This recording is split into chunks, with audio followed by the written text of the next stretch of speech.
Choice உங்களை அன்புடன் வரவேற்கிறது. ஸோ 9th புக்கில் தேர்ட் டேர்ம் வந்து பார்க்க போகிறோம். தேர்ட் டேர்ம் ரைட்டா, இதோட முடிஞ்சிருது. 9th உங்களுக்கு கம்ப்ளீட்டாக முடிஞ்சிருது. இது இந்த அளவுக்கு நீங்கள் தெரிஞ்சுக்கிட்டாலே போதும், தைரியமாக எக்ஸாம் ஆளுக்கு போகலாம். அடுத்து 10th ரைட்டா. ஓல்டு புக்கில் 9th 10th ரொம்ப இம்பார்ட்டன்ட்யா, ஸோ மறந்துடாதீங்க. ஸோ ஓகே, 9ஆம் வகுப்பு தேர்ட் டேர்ம் ரொம்ப ஈஸியாக இருக்கும். 22 பக்கம் தான், ரொம்ப முக்கியமான பக்கம். பெண்மை, பெண்ணின் பெருமை அப்படின்னா யாருப்பா? திருவிக்கா கல்யாண சுந்தரார். பெண்மை அப்படின்னா பாரதிதாசன். பெண்மைனா அன்பும் ஆர்வமும் அடக்கமும் சேர்ந்து உண்மைத்தன்மையும் உறுதியும் மிகுந்து தன்னல மறுப்பும் சகிப்புத்தன்மையும் இந்த மாதிரி யாருக்கு இருக்குன்னா பெண்களுக்கு தான் இருக்கும். ஸோ அதான் பெண்மை. ராமலிங்கனார், நாமக்கல் வே ராமலிங்கனார். கரெக்ட். சரி. பெண்கள் படிக்கணும். அப்போ பெண்ணின் பெருமைனா திருவிக்கா. ரொம்ப நாள் அதை இடிச்சுக்கிட்டே இருந்துச்சு. பெண்மைனா நாமக்கல் வே ராமலிங்கனார். ராமலிங்கனாரை விட்டுருங்க, நாமக்கல் மட்டும் வச்சுக்காங்க. அங்கதான் அன்பு, தாய், மனைவி. ஒரு பெண் வந்து எவ்வளவு பதவிகள் இருக்காங்க பாருங்க. தாய், மனைவி, தமக்கை, தங்கை, மகள், இந்த மாதிரி எல்லா பதவிகள்லையுமே இருக்காங்க. நாமக்கல்லை தான் எடுத்துக்காட்டிருக்காரு நாமக்கல் வே ராமலிங்கனார். ஸோ நாமக்கல் அப்படின்னா நாமக்கல் மாவட்டத்தில் மோகனூரில் பிறந்தவர். நாமக்கல் ஸ்கூல்னாலே ஒரு மோகமாக தான் இருக்காங்க எல்லாரும். அந்த ஸ்கூலில் சேர்த்தா பையன் நல்லா வந்துடுவேன் அப்படிங்கிறது ரைட்டா. ஸோ வெங்கட்ராமன் அம்முனி அம்மாள் பத்மபூஷன் விருது வாங்கியிருக்காரு. இவருக்கு நடுவண் அரசு பத்மபூஷன் மார்க் கம்மி ஆயிட்டாங்கன்னா அப்படியே பூசி மொழியிருவாங்க. அதான் பத்மபூஷன் விருது வாங்கியிருக்காங்க. காந்திய கவிஞர் என்று அழைக்கப்படுவார். மலர் மலர் மலர் மலர் மலர்னு சொல்லி பார்த்தீங்கன்னா நிறைய தலைப்புகளில் கவிதை எழுதியிருக்காரு. மலர் மலர் மலர் மலர் ரைட்டா. நாமக்கல் ஸ்கூலில் நீங்கள் என்ட்ரன்ஸ் பண்ணீங்கன்னா ஒரு மலர், ஃபர்ஸ்ட் ஸ்டாண்டர்டில் போனால் ஒரு மலர், செகண்ட் ஸ்டாண்டர்டில் ஒரு மலர், தேர்ட் ஸ்டாண்டர்டில் மலர், எல்லாம் மலர் மலராக தான் கொடுப்பாங்க அப்படின்னு வச்சுக்கலாம். ஸோ நாமக்கலுடைய படைப்புகள்னு எடுத்துக்கிட்டால் இசை நாவல்னாலே 3 தான். கட்டுரைனா ஒரு 12 பக்கம் எழுதுங்க, 12 மார்க் போடுவாங்க. தன் வரலாறுனா 3, புதினம்னா 5, புதினா 5 ரூபாய்க்கு வாங்கலாம். இலக்கியத்திற்க திறனாய்வுனா 7. திறனாய்வுனா எவ்ரி சண்டே ஒரு ஆய்வு பண்ணி ஒரு ரெக்கார்டு கொடுப்பாங்க. கவிதை தொகுப்புனா 10, காப்பியம்னா 5, மொழிபெயர்ப்புனா 4. பொதுவாக 4 ஸ்டேட்ல நம்ம மொழிபெயர்ப்பு வெளியிடுவோம். ஸோ எப்படி கேட்டாலும் அடிக்கலாம். இதுதான் நாமக்கல் வே ராமலிங்கனார். தில்லையாடி வள்ளியம்மை தென்னாப்பிரிக்காவில் பிறந்தவங்க. புதுச்சேரியில் வாழ்ந்த முனுசாமி. தில்லையாடி என்னும் ஊர்ல பிறந்த மங்களம் என்ற, அப்ப முனுசாமிக்கும் மங்களமுக்கும் கல்யாணம் நடக்குது எங்க? தில்லையாடியில. புதுச்சேரியில பிறந்தவர் முனுசாமி ரைட். அந்த கதையை நல்லா கேட்டுக்காங்க. அப்ப இவங்க வந்து பிறந்திருக்காங்க. அப்ப இவங்க வந்து நெசவு தொழில் பண்ணிட்டு இருக்காங்க. ஒன்றும் சரியா இல்லை. அப்ப ஆப்பிரிக்காவுக்கு போய் குடியேறி அங்க ஒரு காய்கறி கடை நடத்துவோன்னு அங்க போயிடுறாங்க. ஜோக்கன்ஸ்பர்க் அப்படிங்கிற இடத்துல போய் அப்பதான் 1898 முனுசாமிக்கும் மங்களமுக்கும், இந்த பாடத்துல வர்றது ஒரு 2-3 இயர் தான், ஷார்ட்டா முடிஞ்சிடும். பாவம் பாருங்க, 98 தான் அந்த குழந்தை வீரமங்கை வள்ளியம்மை எங்க பிறக்கிறாங்க? தென்னாப்பிரிக்கால பிறக்கிறாங்க.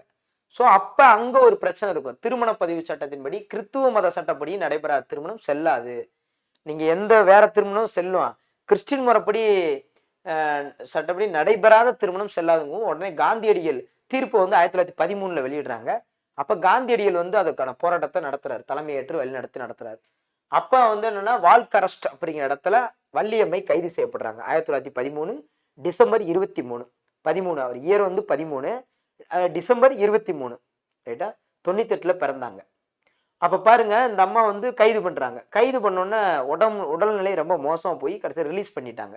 அப்ப காந்தியடிகள் வந்து போய் பார்க்க போறாரு. சிறை தண்டனைக்கு நீ வருந்துகிறாயா அப்படின்னா, இல்லை மீண்டும் சிறை செயல தயார் அப்படின்னாங்க. எவ்வளவு பெரிய விஷயம். அதுக்கப்புறம் பார்த்தீங்கன்னா வள்ளியம்மை 14 அடுத்த வருஷமே, அந்த 13க்கு அப்புறம் 14 பிப்ரவரி மாதம் 22ஆம் தேதி இறந்துட்டாங்க. 16 வயதுல மரணம்.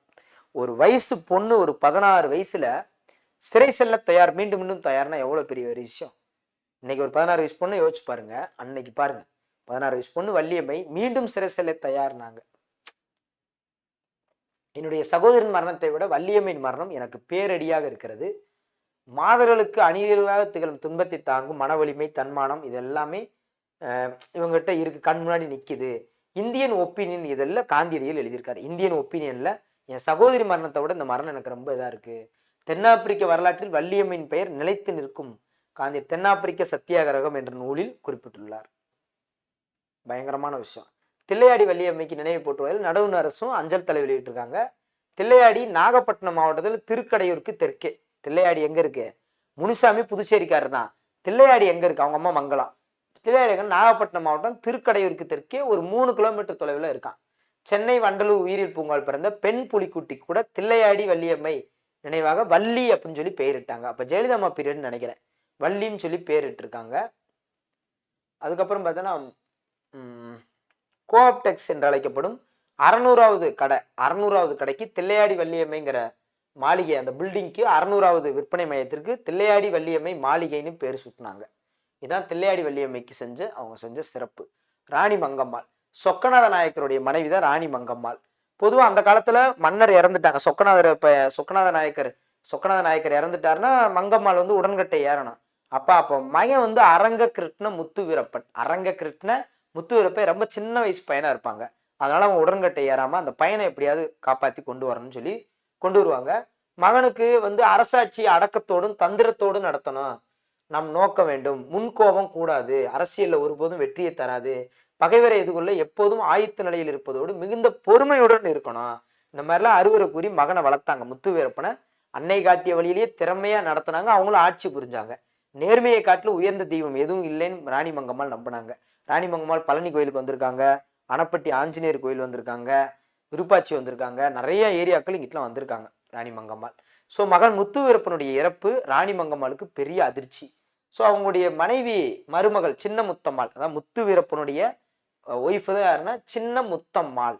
அவர் முத்து வீரப்பன், இது சின்ன முத்தம்மாள், ரைட்டா, முத்து வீரப்பன், ரைட்டா. அப்போ சின்ன முத்தம்மாள் இறந்துட்டாங்க, இருந்தாலும் ஒரு மகனை கொடுத்துட்டு தான் போனாங்க. அந்த மகன் தான், அதான் பேரன், ராணி மங்கம்மாளுக்கு பேரன் அப்போ எடுத்து வளர்க்க ஆரம்பிச்சிட்டாங்க. ஃபஸ்ட்டு மகனை வளர்த்தாங்க, மகன் இறந்தோன்னு மருமகன் வந்து ஒரு பையனை கொடுத்துட்டு அவங்களும் போய் சேர்ந்துட்டாங்க. அப்போ பேரன் தான் விஜய் அப்படிங்கிற மாதிரி விஜயரங்க சொக்கநாதன் பேரளவில் அரியணை ஏற்றப்பட்டு ராணி மங்கம்மாள் பல துயரங்களை தாங்கி கொண்டு ஆட்சி கடமையில அழகுற ஆட்டினார். நல்லவேளை உடன்கட்டை ஏறி இருந்தா என்ன ஆயிருக்கும். ஸோ போர்கள்ல எப்படி மேனேஜ் பண்ணாங்க? திருவிதாங்கூர் போர், மன்னர் ரவிவர்மா மதுரை நாயக்க அரசுக்கு செலுத்த வேண்டிய திரைப்பொருள்களை செலுத்தல, வரி கட்டல. அப்ப கல்குளம் பகுதியில் இருந்த நாயக்கர் படையை தாக்கி அளித்தார். அப்ப தளபதி நரசப்பையன் தலைமையில் மங்கம்மாள் அனுப்பிய படை திருவிதாங்கூர் படையை தோற்கடிச்சு வரி கட்ட வச்சுச்சு திருவிதாங்கூர் படையை. அடுத்து தஞ்சை போர், மராத்தியருக்கும் மதுரை நாயக்கருக்கு இடையே நல்லுறவு நிலவவில்லை. தஞ்சை சாட்சி மதுரை நாயக்கர் ஆட்சி பகுதியில் சிலவற்றை கைப்பற்றி கொண்டார். அதை தளபதி நரசப்பன் தலைமையில மங்கம்மாள் ஒரு படை அனுப்பி அங்கேயும் பார்த்தீங்கன்னா தஞ்சை அமைச்சர் பாலாஜி பண்டிதர் படையெடுப்பாளருக்கு பெரும்பொருள் கொடுத்து அனுப்பினார். தஞ்சை அமைச்சர் பாலாஜி பண்டிதர் பெரும்பொருள் கொடுத்து, அப்ப தஞ்சை போரும் திருவிதாங்கூரும் தளபதி நரசப்பையன் தலைமையில ஜெயிச்சிட்டாங்க. திருவிதாங்கூர் போரும் தஞ்சை போரும்.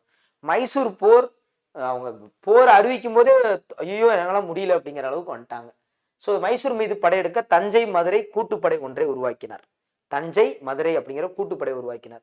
படை தயாரானது. ஆனால் இவ்வேளையில் கர்நாடக பகுதியில் கடும் மழை பெய்தால் சிக்கதேவராயன் கட்டிய அணைகள் உடைந்தன. அதனால சிக்கல்ல முடிவடைந்து சரணடைஞ்சிருவார், வேணாம் எதுக்குன்னு. மைசூர் போர் அது ஆட்டோமேட்டிக்கா சாதாரணமா முடிஞ்சு போயிடும். தஞ்சை மதுரை தஞ்சாவூர் போர் புரிஞ்சாலும் அவங்களும் மதுரை கூட்டுப்படை போடும்போது கர்நாடகம் மழை பொழிஞ்சனால தானா அவங்க சரணடைஞ்சிருவாங்க சிக்கதேவராயன். ஸோ சமய கொள்கையை பொறுத்தவரை ஒவ்வொருவரும் தாம் சிறந்தா கருப்படும் சமயத்தை கை கொண்டு வாழவுடைய தர்மம். இப்போ பாதிரியாரும் ஆதரிக்கணும். அவங்க காலகட்டத்தில் மெல்லோ அப்படிங்கிற பாதிரியாரை விடுதலை செய்தோடு போசாத் என்ற குருவை அரசவையில வச்சுக்கிட்டாங்க. அப்போ கிறிஸ்டினையும் பண்றாங்க, ஆதரிக்கிறாங்க, இந்துவையும் ஆதரிக்கிறாங்க. அதே மாதிரி பார்த்தா மங்கம்மாள் சாலை நெடுஞ்சாலையெல்லாம் போட்டு விட்டாங்க, உணவு கொடுத்தாங்க, குடிநீர் வசதி செஞ்சு கொடுத்தாங்க, ஊஞ்சல் திருவிழா ஆனி மாதம் ஊஞ்சல் திருவிழா நடத்தினாங்க. அதுக்கப்புறம் பார்த்தோன்னா மத்திய சந்தை, மதுரை கல்லூரி உயர்நிலைப்பள்ளி கட்டடம், ராமநாதபுரம் மாவட்ட ஆட்சித்தலைவரின் பழைய அலுவலகம், இதெல்லாம் மங்கம்மாள் கட்டியதாக குறிப்பிடுகிறாங்க. சித்திரை மாதம் ராணி மங்கம்மாள் அந்த அரண்மனையில் தங்கி மீனாட்சி திருக்கல்யாணத்தை பார்ப்பாங்க. ராணி மங்கம்மாள் இளவரசரும் தமுக்க அரண்மனையில் தங்கி, தமுக்கத்தில் இருக்கிற அரண்மனை தங்கி மீனாட்சி திருக்கல்யாணம் பார்ப்பாங்க. பழனி கோயிலுக்கு ஒரு முறை போகும்போது ஒருத்தர் இடிச்சுட்டான், ராணி மங்கம்மாளையும் இடிச்சுட்டான். ராணியவே வேண்டுமென்றே தவறு செஞ்சிருக்க மாட்டான், பக்தி உணர்வுல தன்னை மறந்து கீழே இறங்கி வரும்போது இடிச்சிருக்கலாம், மன்னித்து விடுங்க, அதெல்லாம் தவறு இல்லைன்னு சொல்லி அந்த அளவுக்கு போக விடுங்கன்னு சொன்னவங்க அவங்க. ஸோ மங்கம்மாளின் புகழ் மங்காமல் இருந்துச்சு. பெரிய விஷயம். இப்படிப்பட்ட ஒரு இதில் மிகப்பெரிய ரெக்கார்டுன்னு சொல்றாங்க. அடுத்தது ஒரு பாடல் வரி வரும், பெரிய லென்த்தா இருக்கும். யாருன்னா பாரதிதாசன் தமிழ் இயக்கம். இதை மட்டும் நம்ம தெரிஞ்சுக்கணும். பாரதிதாசன தமிழ் இயக்கம், தமிழ் இயக்கம் பெரிய பாடல் வரியா இருக்கும். அடுத்து ரச்சனை யாத்திரிகம். ரச்சனை யாத்திரிகம் எச்.ஏ. கிருஷ்ணபிள்ளை, ரச்சனை சிலுவைப்பாடு எச்.ஏ. கிருஷ்ணபிள்ளை, ரைட்டா. இந்த கிறிஸ்டின் இந்த ரச்சனை யாத்திரை வந்து அது முடிய போகுதுன்னு அர்த்தம் அந்த பாடம், ரைட்டா. ஸோ இறைமகனை இயேசு பெருமான் பெத்தலகேமில் மரியன்னைக்கு மகனாக பிறந்தார். அப்போ இயேசு பெருமான் எங்க பிறந்தாரு? பெத்தலகேம். அங்க மரியன்னைக்கு மகனாக பிறந்தார். குழந்தை இயேசுவை ஏரோது மன்னன் கொடுமையிலிருந்து காப்பாற்றும் பொருட்டு தந்தையாகிய ஜோசப்பு தந்தையாகியாரு ஜோசப்பும் தாய் மரியன்னையும் குழந்தையோடு எகிப்துக்கு போயிட்டாங்க. அப்ப ஏரோது மன்னன் இருந்து குழந்தைய காப்பாத்தணுங்கிறதுக்காக எகிப்துக்கு போயிட்டாங்க. ஏரோதோட இறப்பிற்கு பின்னாடி அவர்கள் இஸ்ரேலுக்கு பக்கத்துல, அப்ப ஏரோது இறந்துட்டாருன்னா அங்கதானே வரணும். ஆனா இவங்க இஸ்ரேலுக்கு பக்கத்துள்ள நாசரேத்திற்கு வந்தனர். இயேசு யுதேய காட்டிலிருந்து புனித யோவானிடம் திருமுழுக்கு ஆந்தா. இயேசு யுதேய காடுன்னு ஒரு காடு இருக்கு, அங்கதான் புனித இந்த ஞானஸ்தானம் சொல்லுவோம். புனித யோவானிடம் திருமுழுக்கு பெற்றார். அவர் பல்வேறு புதுமைகளை புரிந்தார், மக்களுக்கு ஞானத்தை ஊட்டினார். 12 சீடர்களை கொண்டது, 12 சீடர்களை கொண்டிருந்தார். ஒரு சீடர் கூட சென்னைக்கு வந்தான்னு சொல்லுவோம்ல. 12 சீடர்களை அறிவுரையும் 10 கட்டளையும் வழங்கினார். அறிவுரைகளையும் அதான் யூதர்கள் இயேசுநாதரை சிலுவையில் அறைதல். யூதர்கள் தான் என்ன பண்ணாங்க, இயேசுநாதரை சிலுவையில் அரைஞ்சாங்க. Right, okay. இந்த பாடல் வரியை நீங்க பாத்தீங்கன்னா தெரியும். குற்றவாளிகள் நடுவே இயேசுநாதர், இன்னா செய்தார்க்கும் இனியவே செய்தல், உண்மை கிறித்துவர், உலக இரட்சகர் இயேசுநாதர், யூதர்கள் இழி சொற்களை சிலுவையில் எழுதுதல். பொறுமையாவே இருந்தார் அவ்வளவு தூரத்துக்கு. 3 பேர்ல அது. ஸோ ரச்சனை யாத்திரிகை நூலாசிரியர் எச்.ஏ. கிருஷ்ணர். ரச்சனைய யாத்திரிகை. இந்த எச்.ஏ. கிருஷ்ணர் திருநெல்வேலி மாவட்டத்துல கரையிருப்பு.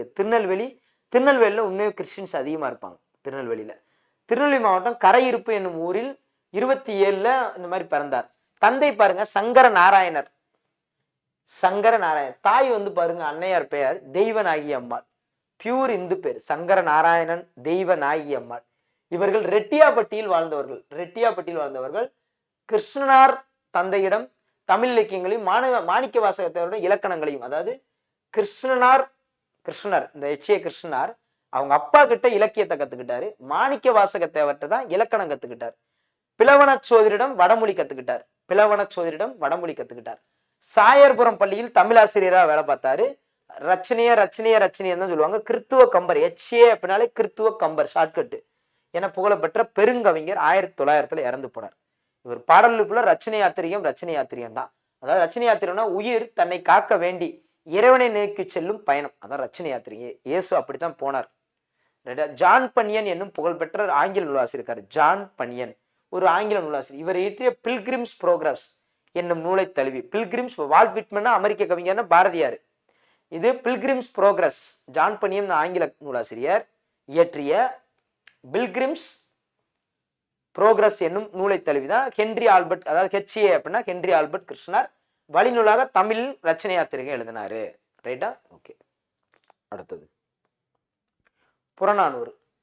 புறநானூறு பாருங்க. உண்பதி நாளி உடுப்பவே 2, செல்வத்து பயனை ஈதல், துய்ப்பம் என தப்புனை பலவே, தென்கடல் வளாகம் பொதுமையின்றி வெண்குடை நிலற்றிய ஒருமையோருக்கும்.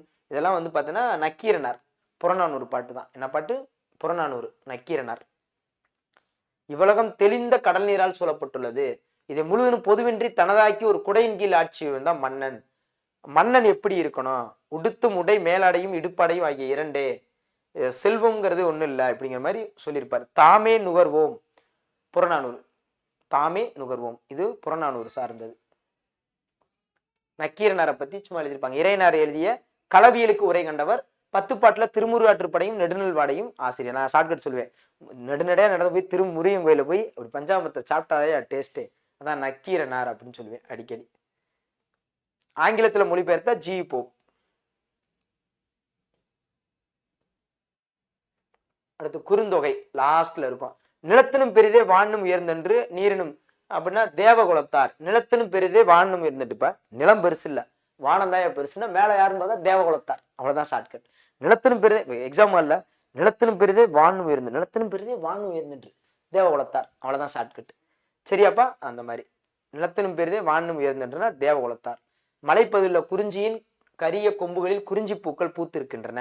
அப்பூக்கள் இருந்த வண்டுகள் தேனை திரட்டுவதற்கு இடமாகிய நாட்டை உடையவன் தலைவன். அத்தலைவனுடைய யான் கொண்ட நட்பானது நிலத்தை விட பெரியது, வானத்தை விட உயர்ந்தது, கடலை விட ஆழமானது என தலைவி கூறுகிறாள். பார்த்துக்கோங்க.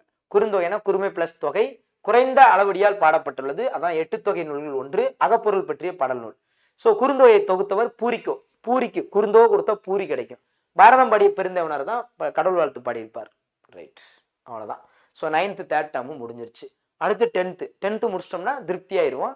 நீங்க தைரியமா என்ன பண்ணலாம், நியூ புக் நல்லா படிச்சுட்டு இது ஒரு வீடியோ பார்த்துட்டீங்களா, எக்ஸாம் ஹாலுக்கு தேவிரால வேற கொஞ்சம் நடத்திருக்கேன்னா தைரியமா நீங்க நான் அடுத்து இலக்கணம் நடத்துவேன், இன்னும் தைரியமா நீங்க எக்ஸாம் ஹாலுக்கு போகலாம்.